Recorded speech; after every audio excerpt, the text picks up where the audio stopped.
జై శ్రీమన్నారాయణ. శ్రీమతే రామానుజాయ నమః. ధ్యాయే భద్రాద్రివైకుంఠరామం సీతారమాన్వితం శంఖచక్రధనుర్బాణధరం సౌమిత్రిసేవితం. దక్షిణాయోధ్యగా భాసిల్లే భద్రాచల పుణ్యక్షేత్రములో వేదమార్గ ప్రతిష్టాపనాచార్యులు, ఉభయ వేదాంతాచార్య పీఠాధిపతులు, జగదాచార్యులైనటువంటి శ్రీ శ్రీ శ్రీ త్రిదండి చిన్న శ్రీమన్నారాయణ రామానుజ జీయర్ స్వామి వారి యొక్క ప్రత్యక్ష పర్యవేక్షణలో, వారి యొక్క సమక్షములో ఫిబ్రవరి 8వ తారీఖు శ్రీ విష్ణు సహస్రనామ స్తోత్ర జయంతి సందర్భంగా భీష్మ ఏకాదశి ప్రయుక్తంగా చిన్నజీయర్ స్వామి వారి యొక్క ముఖారవిందములచే సుమారుగా మనమంతా ఒక 20,000 మంది కలిసి ఈ భద్రాచల దివ్యక్షేత్రంలో జూనియర్ కాలేజీ గ్రౌండ్స్లో సాయంకాలం 4 గంటల నుండి శ్రీ విష్ణు సహస్రనామ స్తోత్ర పారాయణని ఏకకాలంలో ఏకకంఠంతో మనమంతా కలిసి స్వామివారి యొక్క ఉపదేశాత్మకముగా విష్ణు సహస్రనామ స్తోత్రాన్ని మనమంతా పఠించేటటువంటి ఒక గొప్ప సౌభాగ్యాన్ని మనకి భద్రాచల శ్రీ జీయర్ మఠం వారు, వికాస తరంగిణి వారు కల్పిస్తున్నారు.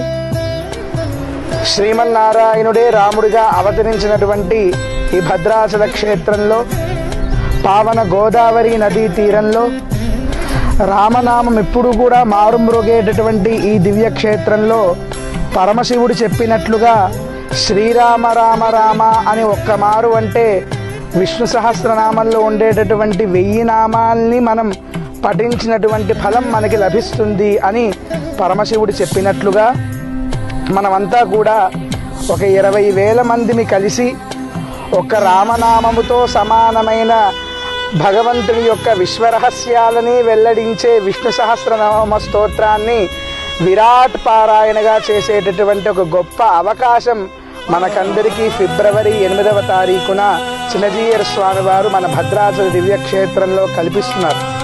కాబట్టి భగవద్భక్తులారా, లోక శ్రేయస్సు కోసం, ధర్మ పరిరక్షణ కోసము చిన్నజీయర్ స్వామి వారి యొక్క ప్రత్యక్ష పర్యవేక్షణలో జరిగేటటువంటి ఈ విరాట్ విష్ణు సహస్రనామ స్తోత్ర పారాయణకి కదలి రండి. అందరూ కూడా ఈ కార్యక్రమంలో పాల్గొనండి, అన్వయించండి.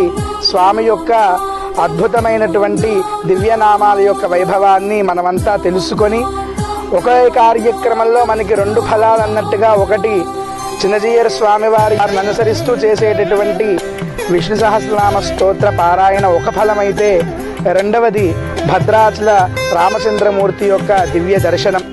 ఇటువంటి 2 ఫలాలు ఏకకాలంలో మనకు ఒకే రోజు భద్రాచలం వచ్చినట్లయితే మనకందరికీ రాముడి సేవలో ఉండేటటువంటి రామానుజుల్ని ఇద్దరినీ సేవించుకునేటటువంటి ఒక మహద్భాగ్యం మనకి ఫిబ్రవరి 8వ తారీఖున కలుగుతుంది.